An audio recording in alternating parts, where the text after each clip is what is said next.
This is Histories and Mysteries Uncovered. I'm Ashley. And I'm Jessica. And on this week's episode, Ashley is going to be talking about Hotel Del Salto, and I will be talking about Genghis Khan, which may be two parts, but I don't know yet. We'll see when we get there. I would also like to apologize. I think my voice sounds more nasally than usual. I am getting sick. My children are sick, and they finally gave it to me. Nice. Also, for those of you that watch our YouTube, I didn't notice this, but my dog chewed up some stuff back here, so there's that. Sahale. Mm. Or Pinky, really the choice, you know? Really? Yeah, they both like to. Pinky really likes to chew up cardboard, and that's what this looks like it is. Sahale chews up things like toys, furniture, the side of my house. What? When she was a puppy, she started chewing on like this corner we have inside, and she chewed like through the drywall. Oh shit. Sahale. She naughty girl. Oh my gosh. Okay. So tell me all about this hotel. So it is the most haunted hotel in Colombia. Okay. I got my sources from All That's Interesting, several articles from All That's Interesting, the Vintage News, Grunge magazine or something like that. And then I did find a Reddit user that talked about it, Nascent26. So I put some of their information in here, and I'll tell you what information I brought from them. So like take that with a grain of salt, because I couldn't find too much on this for it being the most haunted hotel in Colombia. There's just not a lot. Almost every single article I read was like the exact same information. Well, because it could go one of two ways, right? You either get a huge influx of tourists wanting to go to a haunted hotel, Mm-hmm. or I find that Colombia is a very um, superstitious country, Mm-hmm. potentially. So they could be wanting to hide that information for fear that it's going to Yeah. drive people away, Yeah, I can definitely see both of those. And actually, I right? talk about a little bit of that in here. Okay. It's a shorty, but a goodie. Woo, my favorite. All right. So in 1923, affluent architect Carlos Arturo Tapias built a mansion that he called the Mansion of. I just looked up how to say this. Taquandama Falls. Taquindama Falls. That's right. So in Michigan, we have a waterfall in our upper peninsula called the Taquamanon Falls.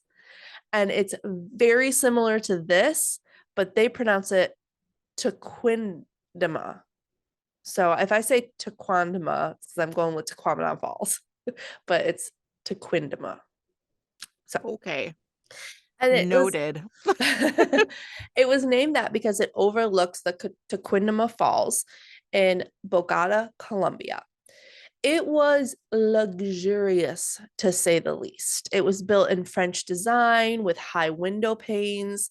I saw a couple of sources that said it was a representation of elegance and sophistication of the elite class of the 1920s. How did you say that city's name? Bogota? You said Bogota? Bogota. Did I? Yeah. Oh, Bogota. Okay. Not Bogota. I'd have to take a second there. Bogota. Their Okay. capital. Not Bogota. Um, During one of the mansion's lavish parties, a socialite was brutally murdered in one of the rooms, spraying her blood everywhere. The guest who murdered her was said to hear voices from the hotel telling him to do so. Whoa. And that's it. That's the Oh. only information I could find on it. I was so mad. I wanted to hear more Ah. about this. Like, who was she? Who was the murderer? What happened? But no, that's literally all I could find. What year was it? In the 1920s. So between 1920 and 1928. Okay. Okay. So I wish I knew more, but I do not. By 1928, an extension that had been built made the mansion perfect for use of a hotel for the rich, naming it the Hotel del Salto. It became the go to spot for anyone rich enough to afford a night's stay. One of its famous guests was Charles Lindbergh. He stayed there. Throughout the years, the hotel flourished. It saw wow, okay, I didn't realize this, but I just jump right into this. So I thought of, I didn't realize it was like, I thought I was going to eat. No. Throughout the years, as the hotel flourished, it saw several people leap to their death over Oh the edge of the gosh. hotel. I just get right in No. there. No Sagui. Nope. So it's thought that the indigenous people, Muisca, cursed the land after they used it to escape from the Spanish conquistadors. Rather than be under the slavery of the conquistadors, the Muisca, Musica, Musk, Muisca. Yeah, you having a stroke? Yeah, okay. So now Do I we feel do we like need I'm to call saying, for help? well, I want to say this right, and it's mouse. No, because now I feel like I'm saying Mickey Mouse. Miska Muska Mickey Mouse. How's it spelled? Muisca. And I even looked up a pronunciation prior to recording this. And I even wrote it out phonetically, and I still can't get it. Muisca? Muisca? Muisca. Yeah, Muisca. Sorry to the Muisca people. So rather than be under the slavery of the conquistadors, the Muisca people would leap from the top of the cliff, believing that rather than die, they would be transformed into eagles and fly back towards the heavens, Oh my. which is what gave the waterfall its name. It the oh god, I just this is real hard. The translation? Yeah, the Tequidama, whatever. Tequindama. Tequindama, thank you. I am struggling, man. The Tequindama translates to he who precipitated downward. So this romanticized story of them turning into eagles and flying back to heaven is what many believe draws others to die by suicide at this spot as well. So there's a lot of people that leapt off this cliff. Eventually, in 1920, Colombia followed suit. That was supposed to say 1930. Colombia followed suit with America and entered the Great Depression. This, coupled with the fact that factories and farms were dumping waste into the river, causing the waterfall to turn brown and just smell really bad, made it so that the hotel didn't really do well anymore. They didn't have a lot of guests, they didn't have a lot of money for upkeep. So it really kind of went by the wayside. It was still operating as a hotel until 1990, but then it finally shut down and became an abandoned building for a while. But the memories of the hotel have never left. People have reported hearing voices, some hearing conversations in a language they don't know. Presumably, the Moisca people, probably the language that they spoke is what they're hearing.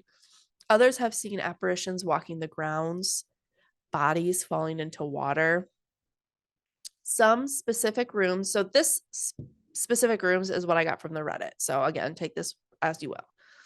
Some specific rooms seem to be haunted, such as room 201, where it is suggested that a woman died by suicide after her lover left her. The balcony, which is said to be haunted by a young couple who leapt to their deaths. Or room 217, where a man hanged himself after losing all of his money. That's a lot of tragedy. Yeah. People also say that you can see that young socialite that was murdered peering from the window of the room where she died. After the hotel shut down in 1990, again, the building remained abandoned for several years. Locals and tourists have said that they hear screams coming from the abandoned building. There's also constant mudslides on the road to the property, which is people think it's the paranormal wanting you to leave them alone, kind of into that superstition. In 2011, the abandoned building was changed into the Tequendama Falls Museum of Biodiversity and Culture. Their mission is to recover the region and make it free, clean, and surrounded by a healthy ecosystem. The museum opened in 2016, and some are saying that this upset the ghosts because they didn't like the changes that were made to their building, and the activity has become even more commonplace within the hotel, or I guess museum now. That's crazy. Yeah, so you can go and see the museum if you want. It's beautiful. The building prior to it turning into a museum was a brick building, and it's gorgeous. When they turn it into a museum, they paint it over it white to make it more modern looking. So it's not as historically pretty, but other than that, it's beautiful.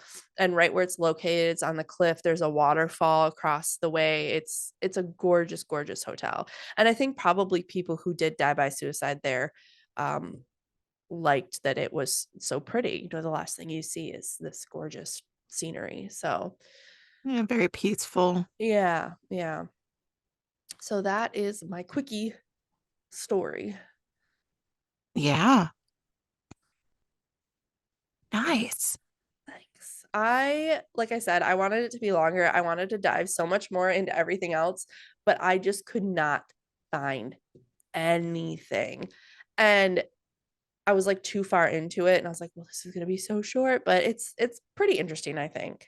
It is very interesting. It's always cool to hear.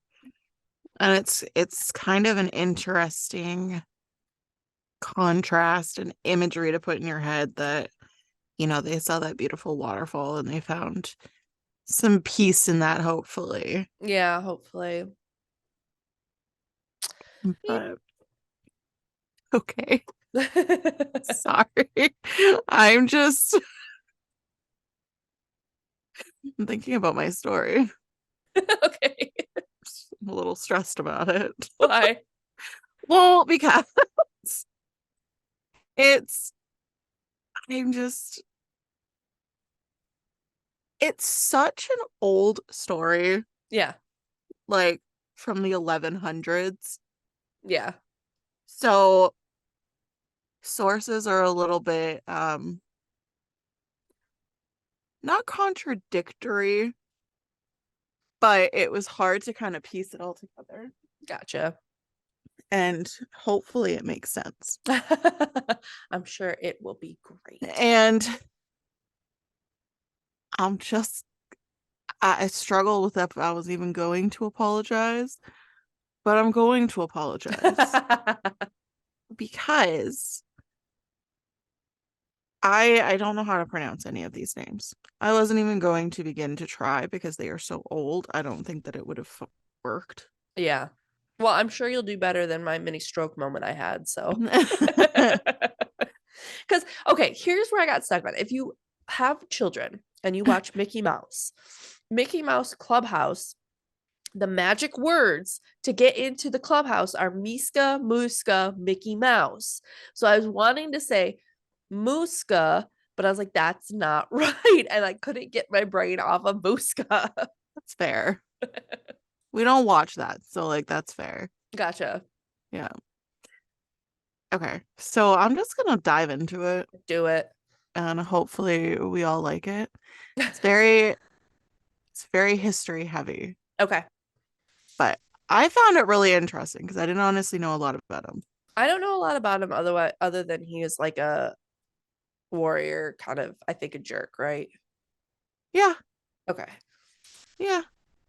That's about all So, I know. yeah. Whereabouts are we? Huh? 8:36. Okay. Yeah.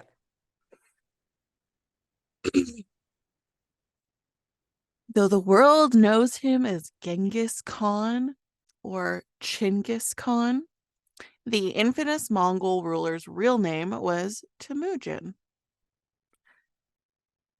Temujin. Yeah. Sorry, I muted myself because I was coughing and then I tried to unmute myself. So that's why my reaction was so slow. or Temujin. I can see why he changed it to Genghis Khan. That's way cooler sounding. Yeah. Good old Timmy back there. Timu. Like the website. Timmy. Timu. Timu. I got some great Halloween things off of Timu. I can laugh at him now because he's dead. Yeah. So it's fine. And he's a jerk, right? We He's a can laugh at jerk. jerks. Yeah. Yeah. He was baptized in honor of a Tatar chieftain that his father had conquered when he was born in Mongolia circa 1162. And the sources kind of differed, so they kind of just met in the middle at 1162 as being his birth year. Can we meet So, in the middle with my year and give me a couple years off? no.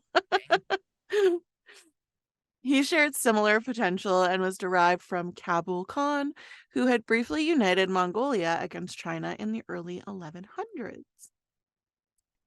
A blood clot in his hand at birth was thought by local legend to foretell his future leadership. How? I don't know why. I don't know. I don't know how a blood clot makes you think that he is going to be a great leader. Yeah, that's interesting. I wonder how they got there. Who knows? I don't know. I don't know. Who knows? We'll let them do their own thing. He is also believed to be of divine descent, when his first ancestor being a gray wolf or born with destiny from heaven to be high. Wait, that was wrong. I was born to be high too.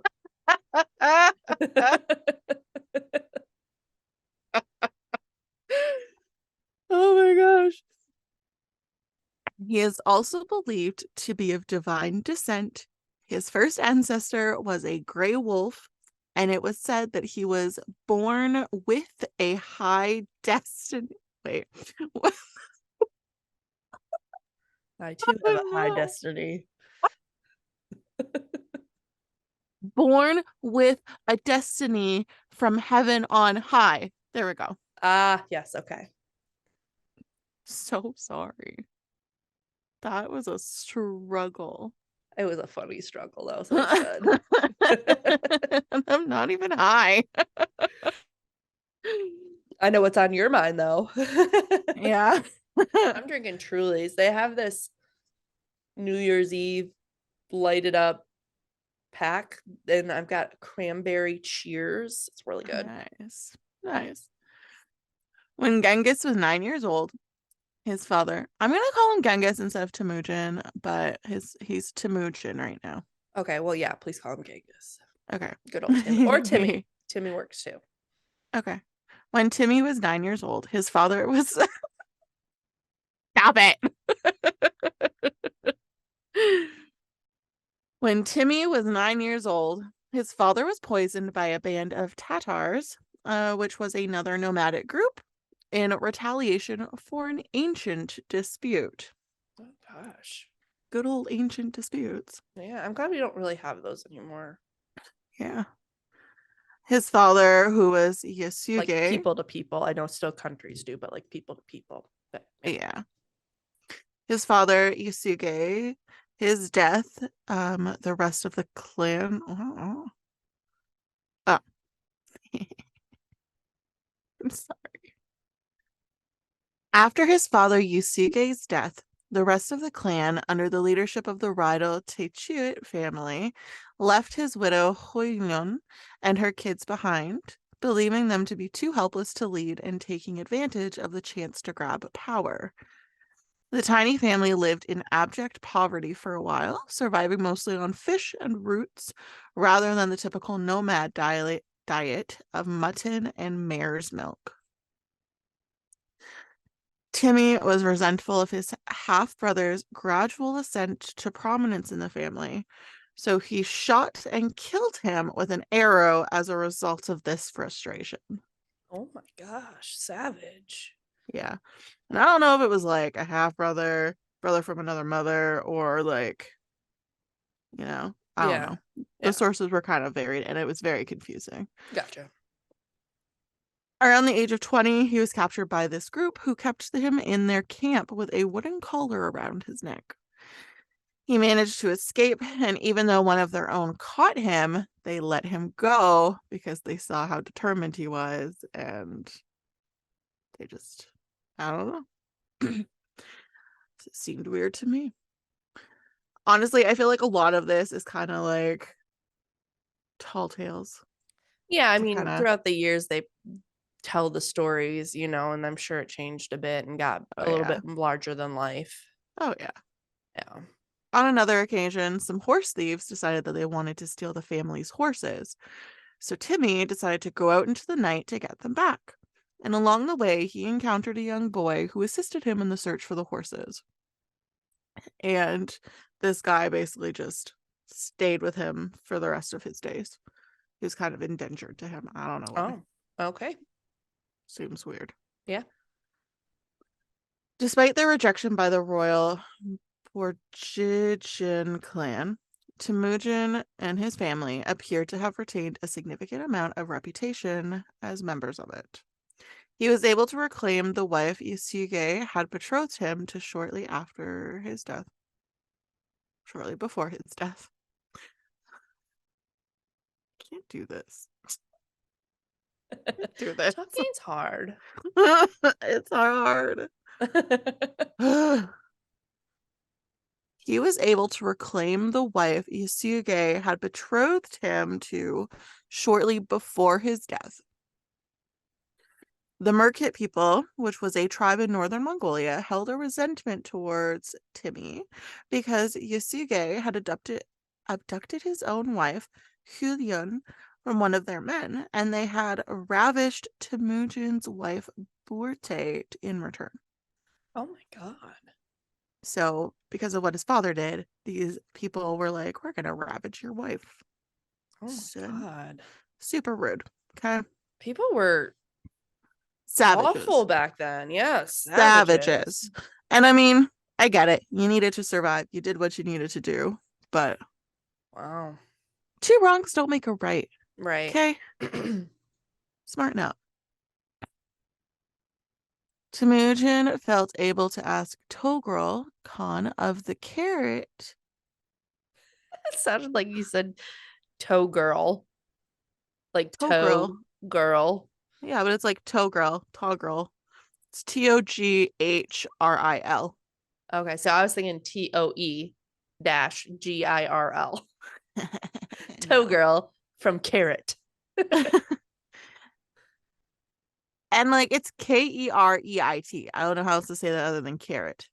Yeah, that's what I would think. But Right? I mean, don't ask me because I struggled with these pretty basic Portuguese words. So no, so not he, Portuguese, Colombian. Anyway. so he was Khan of the Carrot clan with whom Yasuge had the relationship sworn brother and the most powerful Mongol ruler at the time for assistance in reclaiming Borte, which was Timmy's wife. It is so confusing right now. Basically, Timmy asked this dude a favor in getting his wife back. Got it. Okay. He'd had the foresight to restore their connection by giving Togrul a sable skin he'd gotten as a marriage gift. He appears to have had little else to offer, but nevertheless, in exchange, Togrul pledged to rejoin Timmy's scattered people, and he is claimed to have fulfilled his promise by providing 20,000 troops and convincing Jamuka, which was Timmy's childhood friend, to supply an army as well. So, Dang, that's quick pretty. little recap. Yeah. Dude is born. He People think he's going to be a cool leader when he's older. His father gets killed, poisoned by an ancient feud. Kills his half brother. His family lives in poverty. He asks a friend for a favor in getting his wife back, and now he has an army. And now he has an army. So, if any of that was confusing to you, That was a good recap. That was a thank good you. recap. Yeah. Last time on Genghis Khan. Timmy's marriage to Porte, with whom he had 4 sons, which is pretty dope back then. marked the beginning of his legacy of bringing together local tribes to form a cohesive and strong Mongolia. So, like, to these people, he is a hero because he brought everybody together. He united a nation, but the way he Yeah. did it was kind of scary. I was going to say, so far he sounds like, I don't know, not so bad guy, but I'm sure we're going to get into the brutality here. Yeah. Yeah. Yeah. Can't we just all get along? No. On the other hand, the Mongolian practices of polygamy laid the foundation for his legacy as a man whose DNA, you ready for this? Whose DNA is present today in 1 in 200 males. What? Yeah. How many kids did he have? I mean, I bet there's no Khan's way of knowing. Khan's harem expanded along with his power, and I will get to this at the very end. One in every 200 men. Yep. Oh my God. He's Isn't a that busy crazy? boy. He's a busy, busy boy. Get a harem. Yeah. Yeah. Wow. I'll get to it after. At the Okay. very end, I go over it all. That's crazy. Oh my It's gosh. very interesting. Yeah. So, um, I don't know where this was supposed to go, but I'm just gonna go into it. He cooked people alive. What? So he would cook like the chiefs alive of these places that he was trying to conquer. And he would slaughter every male who was taller than 3 feet. Wow, you didn't really have a good segue into that either. I did not. And I honestly did not know where that was supposed to go. So, Yeah, you and I both kind of just jumped into it, didn't we? yeah. Because the children may be expected to grow up unaware of their true identity and to become devoted Mongol followers. Yeah, I mean, I So, don't know if they would after they see what you did, but well, if maybe. they're young enough, they're less than 3 feet tall. They're not very old. They're not going to be Yeah, not gonna that's have a great true. memory, right? So Yeah. it's a Yeah, I way of guess. Because I think wiping it Oliver's out. like 2 feet something. So, Yeah, exactly. So it's a good way to make sure that people grow up to know you and your rules only. wow. Wow. Yeah. So we segued really well into him not being a great guy. Yeah, that was real quick. Yeah. Real quick. When the curate's alliance with Togirl finally fell apart and Timmy had to remove this impediment to his supremacy. He dispersed the carrot people among the Mongols as servants and troops.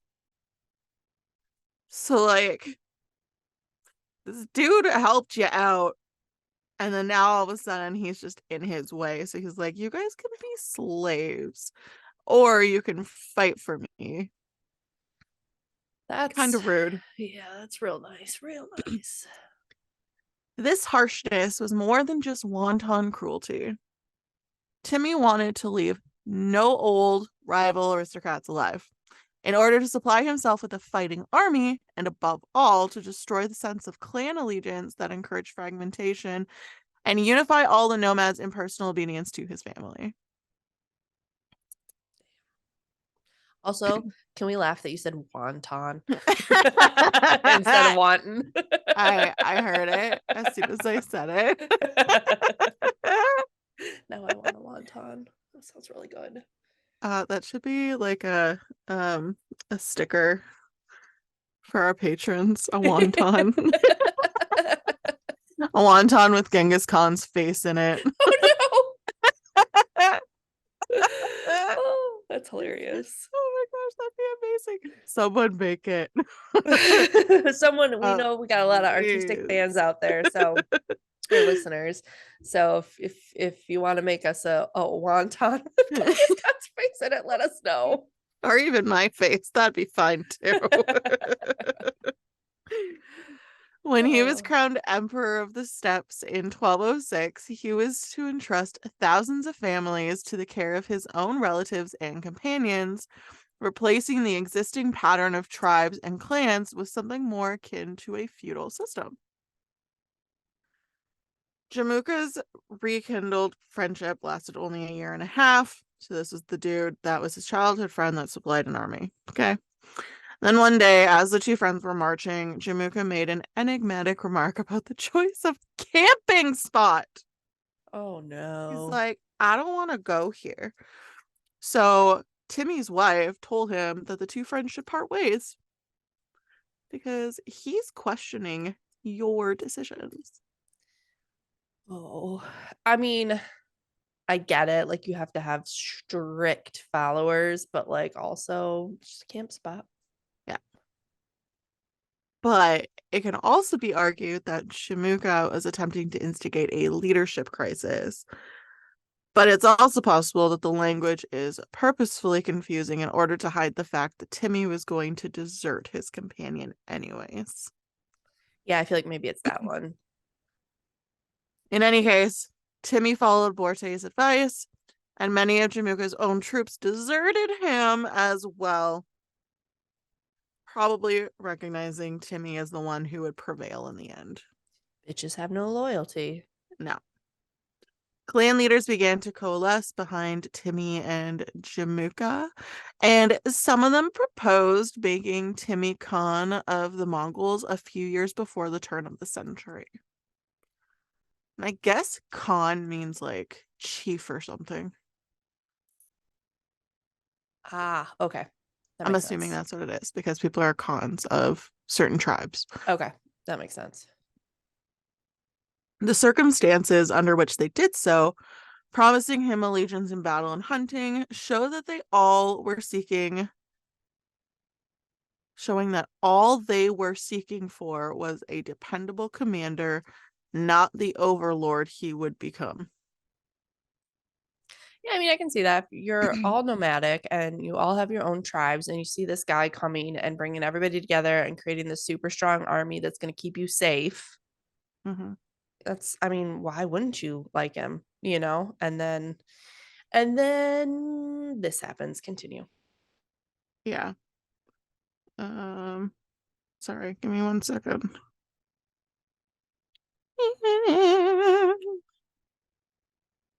Yeah. Sorry. Sorry. Sorry. Sorry. Sorry. In addition to using spies throughout Northeast Asia, Northwest. It's a new direction.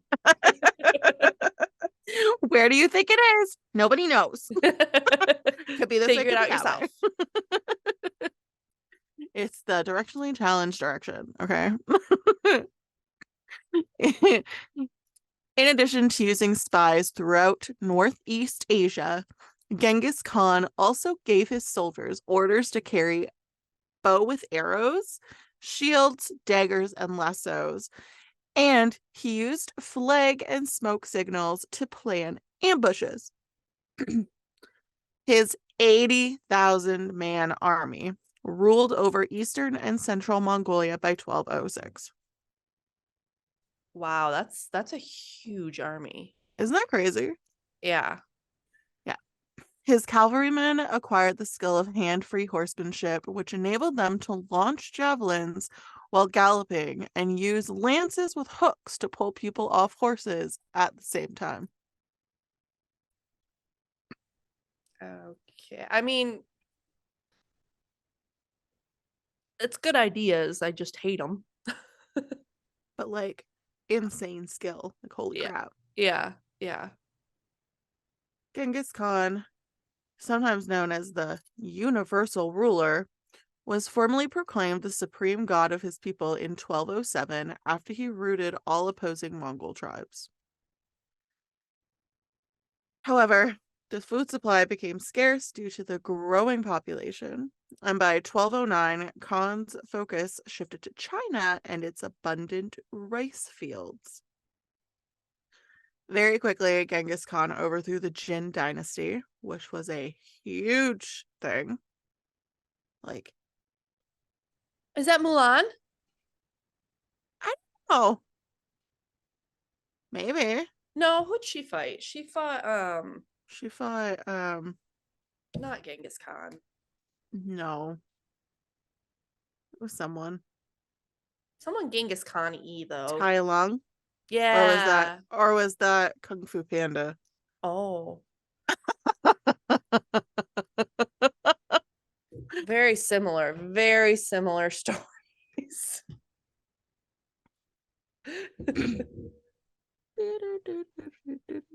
Ashley's looking up the information. If my computer will work with me here. Who did Mulan fight? The nomadic Rurin.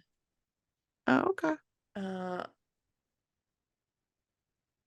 around the Tang Dynasty, 620 AD. Oh, so like 600 years before this. Yeah. Okay, never mind. Crazy. Okay, let's move on. So, yeah, he overthrew the Jin dynasty, which was a huge dynasty at the time, after subduing the empire in northwest China known as Western Xia.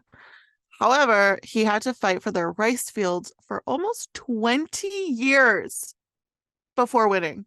Oh my This man did not gosh. give up, I would have given up after like a year and a half. I'd be like, all right, I'm like, you know what? I would have given up right? after a couple days. I'd have been like, I'm out of here. This is not worth it. Right? He was desperate to take on the Khwarezm dynasty in the Middle East by 1219. Its leader had returned the severed head after killing one of his envoys. So he was pissed.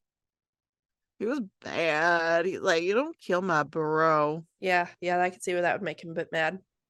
Yeah, the Jin dynasty and the subjugated Western Xia declined to assist Khan in defeating the Khwarezm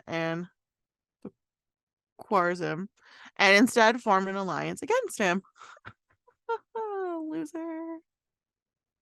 Without them, Genghis Khan continued his advance and used 200,000 troops to wage a vicious, three-pronged attack against the Middle Eastern dynasty. In every city he destroyed, he heaped men, women, and children's skulls atop mounds.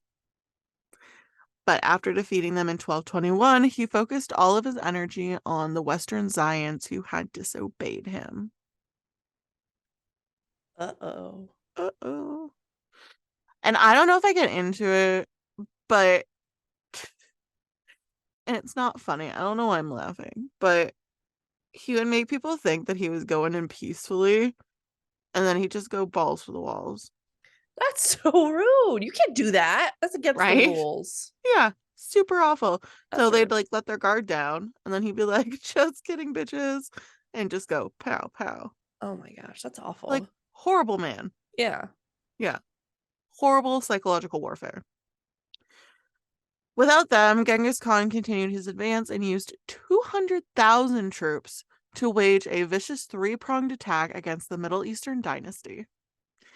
In every city he destroyed, oh, I already said that. Oh no!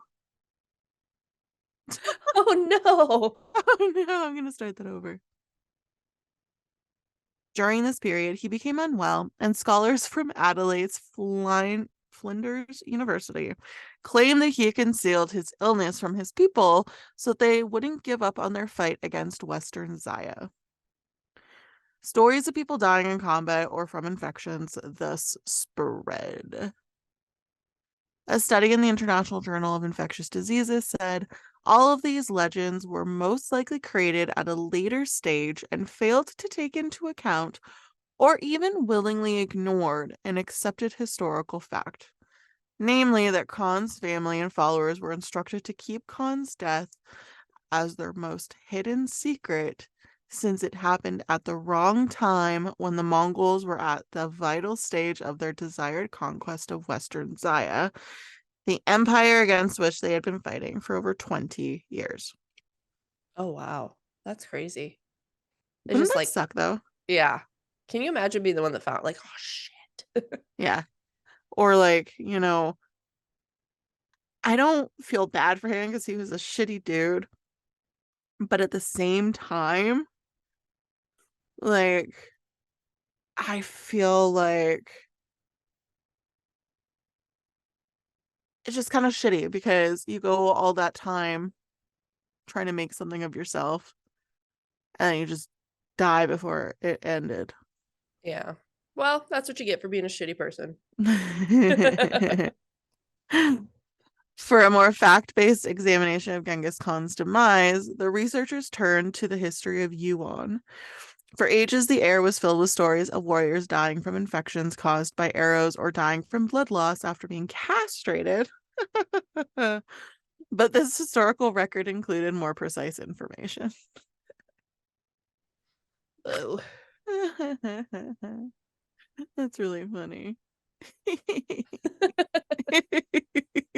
so funny.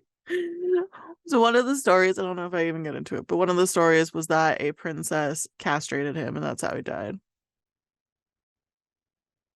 So that'd be really funny. Well, don't castrate yourselves, gentlemen. No, she castrated him. Well, I mean, don't don't get castrated. Okay, that's more Yeah, believable. like yeah, don't do it. That's what I'm saying. You heard it from Ashley here first, Don't do folks. it. Don't do it. Don't get castrated. Don't do it. Don't you do it. According to the record, Genghis Khan became unwell on August 18th, 1227, and had a fever until his death on August 25th. According to previous hypotheses, Genghis Khan died from typhoid, which Ashley spoke about. Was that me or was it you? That was you. You spoke about it in your Typhoid Mary, and I did Bloody Mary. Oh, okay. But there is That was no decades ago. 2 years ago. Come on. Decades. But there is no indication of any accompanying symptoms like vomiting or stomach pain. So it doesn't make sense that he would have typhoid. Oh, okay. Given the general circumstances of the disease, gripping his army as early as 1226 suggests a more reasonable conclusion and retrospective diagnosis, that of plague, a most ancient, history-changing, and still present disease. Huh. Yeah.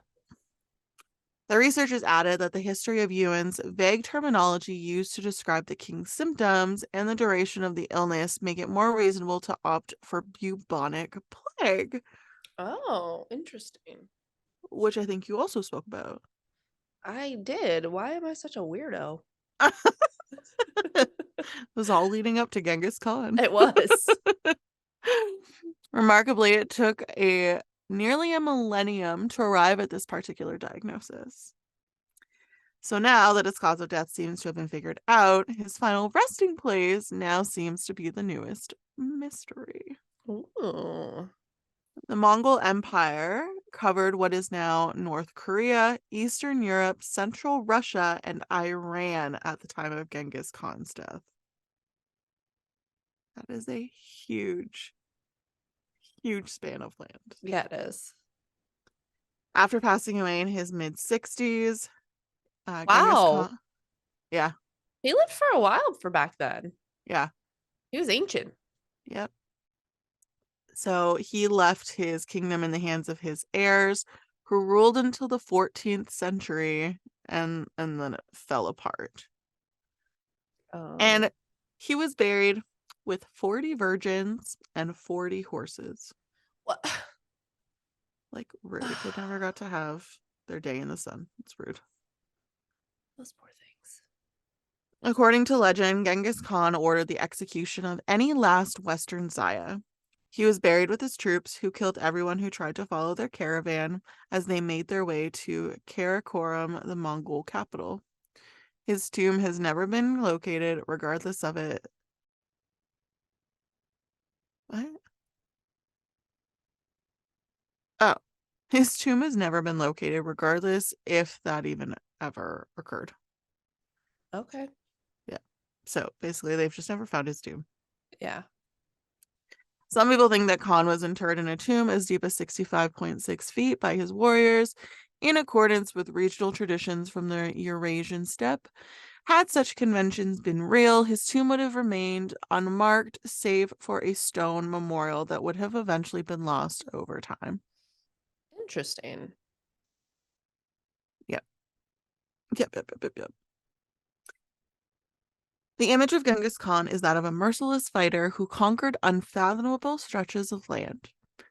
This part is crazy. About 40 million people were killed by him, Oh my gosh.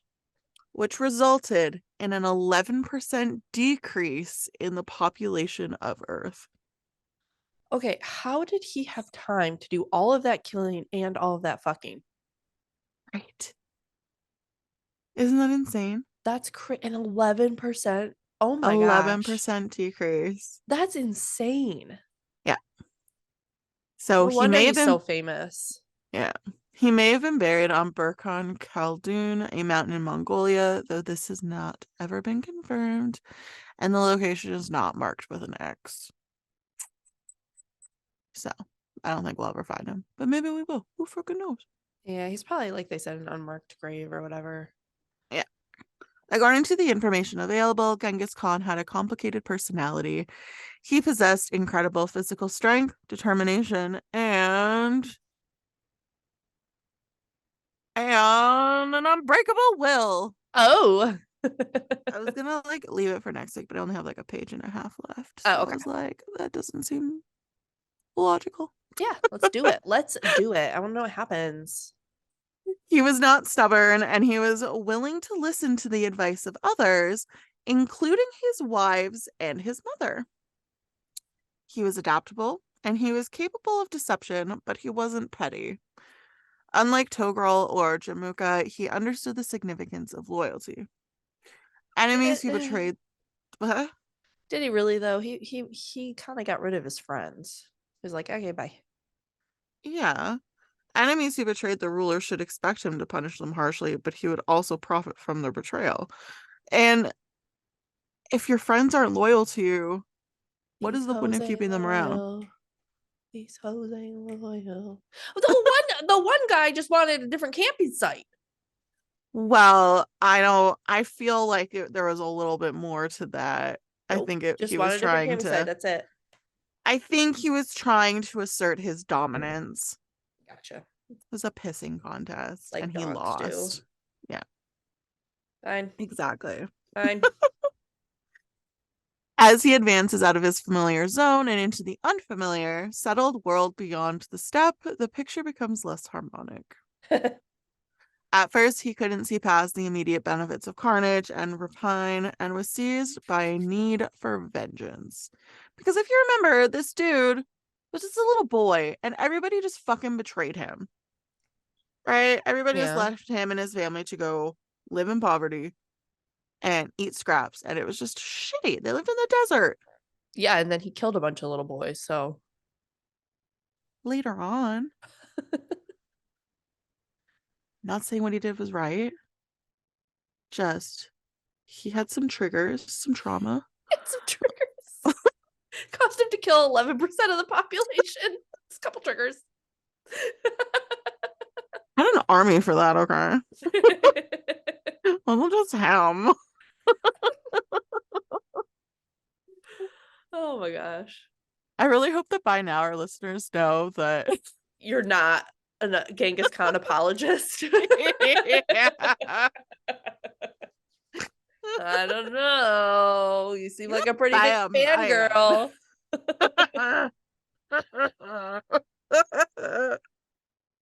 Next week, we're going to see a Genghis Khan poster behind you instead of Brendan Fraser. Fraser.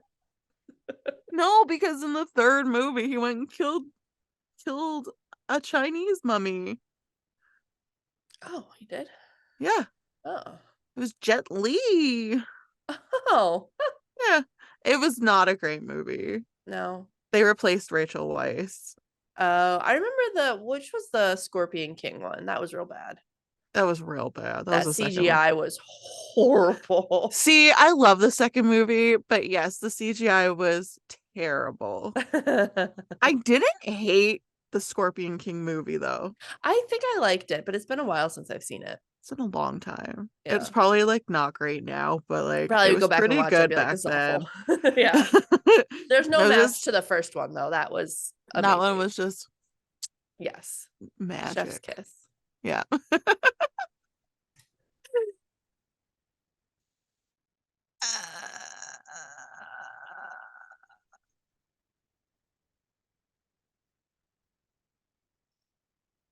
Jessica froze.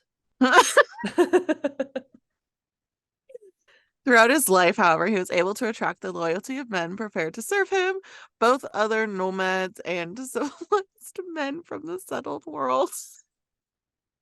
What? I said nomads. The Wonton Nomads. Tell you're from Canada. Starting to sound like Kyle. Doesn't have an accent. Oh my God, Jessica. My friend said you were crazy. Which friend? I'm gonna beat her up. I love her. He has a very Canadian accent. Josie is my you, but she's here, so He was eating a boot the other day looking at the cooler. That's what he does sounds not like. sound like that. You don't like that. Oh gosh, go away. Podcast over. Podcast over. We're done. His celebrity may even induce the elderly Dao sage Chang Chun to travel the length of Asia to discuss religious problems. Above all, he was adaptive, a man who could learn. Like, this man was kind of smart. Yeah. Horrible. I like that he listened to women. That's cool. Yeah. That's Yeah, you don't dope. find that in a lot of old male leaders. No. His military victories were based on organization, discipline, mobility, and ruthlessness of purpose. Massacres of conquered populations and the ensuing dread were weapons he frequently employed. His this is where I get into it. His tactic of asking cities to surrender and arranging the methodical death of those who refused has been described as psychological warfare. Nevertheless, although it was certainly policy to undermine resistance by instilling panic, massacre was utilized for its own sake. So, people were just trying to stand their ground. Yeah. Yeah, I can see that. Now, he said I'd get back to his children. Yeah, I was waiting. So, here we are. So, basically, Genghis Khan was a piece of shit douchebag man who killed a bunch of people, but he also united a bunch of people, so kind of take that with a grain of salt. And then he also had sex with a lot of women and made a lot of babies. Okay? We're all on the same page? Yep, we're there. Do we have questions so far? Jessica fangirls over him. That's it. Ew. Not. I do not. So, his children. Although historians have long known that he had multiple marriages and a limitless number of concubines, the startling specifics were finally revealed in a 2003 study. One question weighed heavily on the minds of the multinational team of scientists that penned the 2003 genomic study. Yes. How many people are related to Genghis Khan? Okay. They investigated 5,000 blood samples gathered from over 40 groups living in areas inside and close to the Mongol kingdom over a 10-year period in order to find out. 10 years this study took. Doesn't seem like a huge population that they picked from. Well, we'll see. Okay. Traces of his heritage could only be found in one population outside of the ancient boundaries of his empire, the Hazaras, which was a ethnic group speaking Persian who lived in Afghanistan and Pakistan. So a lot of these samples were from within that area, and then outside of that area, it was just this one group. Not they only found traces in this one group. Gotcha. But there was only one group outside of that boundary. La, la, la, la. The Hazarats gave us our first clue to the connection with Genghis Khan, said Spencer Wells, a geneticist and co-author of the study. They have a long oral tradition that says they're his direct descendants. Wells focused on the blood sample's Y chromosome, as it was always passed down from father to son and does not undergo the normal recombination that other portions of the human genome do. It usually remains unaltered. So while they do happen occasionally, random mutations serve to identify each distinct branch of ancestry. He said, we have identified a Y chromosomal lineage with several unusual factors. It was found in 16 populations throughout a large region of Asia, stretching from the Pacific to the Caspian Sea, and was present at a high frequency. 8% of the men in this region carry it, and it thus makes up 0.5% of the world total, That's crazy. which is crazy. 1 in 200 men alive today are descended from Khan, who discovered a specific pedigree dating back 1,000 years that belonged to the man himself. Wow. It is estimated by some experts that he impregnated over 1,000 women throughout his reign. Oh my God. That man was fertile. Yeah. The geneticists also noted a correlation between Khan's territory expansion and the dissemination of his seed. The historically documented events accompanying the establishment of the Mongol Empire would have contributed directly to the spread of this lineage. While tracking Genghis Khan's progeny has become a scholarly endeavor in the 21st century, the number of offspring he personally fathered remains unknown. After all, only his first 4 sons with Buarte were ever properly recognized. Jochi fathered at least 16 offspring, so Jochi is his son. So that child fathered at least 16 children, whereas Chagatai fathered 15. So that's a lot. That's so many people. This is a clear example that culture plays a very big role in patterns of genetic variation and diversity in human populations. It's the first documented case when human culture has caused a single genetic lineage to increase to such an enormous extent in just a few hundred years. Ultimately, passionate historians and scientists are still debating the exact number of people who can trace their ancestry to Genghis Khan, and the solution is still somewhat unknown because it could only be solved definitively by finding his grave and removing his genetic material. Yeah. Which probably never find. Yeah. So that is my long, convoluted, chaotic story. No, that was great. I looked up a picture of Genghis Khan because I was like, I don't really know what he looks like. He, this picture they have of him, it was painted in 1278. He just looks like a nice old grandpa. This looks like a Right? really nice old man, I know.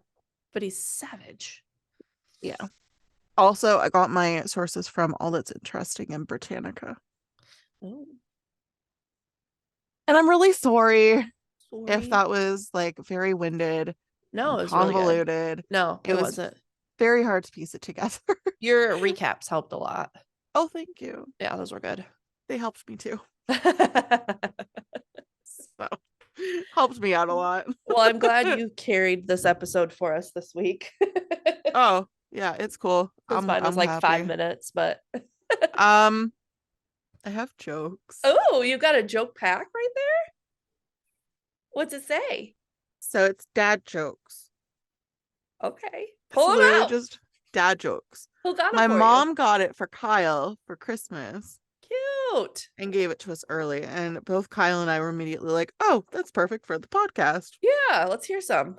So I figured it would be fun if we just like randomly grab one from actually, no, let's just start from the beginning. I'm just Okay, gonna shuffle it. let's I'm do gonna it. shuffle this bad boy. Do it. And then that way we can just like start from the beginning and like just work our way to the back. Sounds great. Let's do I it. don't know. I don't know how to shuffle. So this is this is how it's looking right now. Oh, geez, that's not a good shuffle. One just flew out. Oh, no. I don't okay. Okay. We're just gonna hope for the best. Do it. Okay. We ready? Yep. What do you call an elephant who's out of touch? I don't know what. An elephant. Oh, irrelevant. Stupid. You want to hear a construction joke? Yeah. I'm working on it.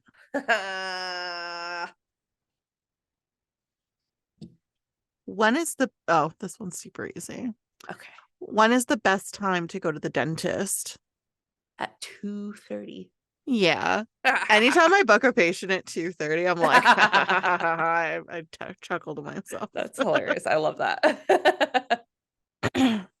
If I had a nickel for every time I heard that, I'd say, wow, that's coincidental.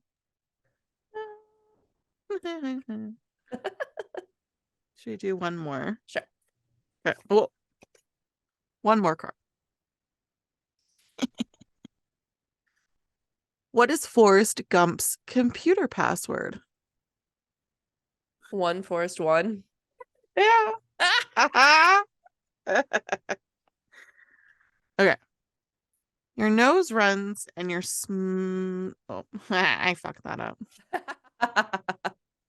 Your nose runs and your feet smell. Seems like you were built upside down.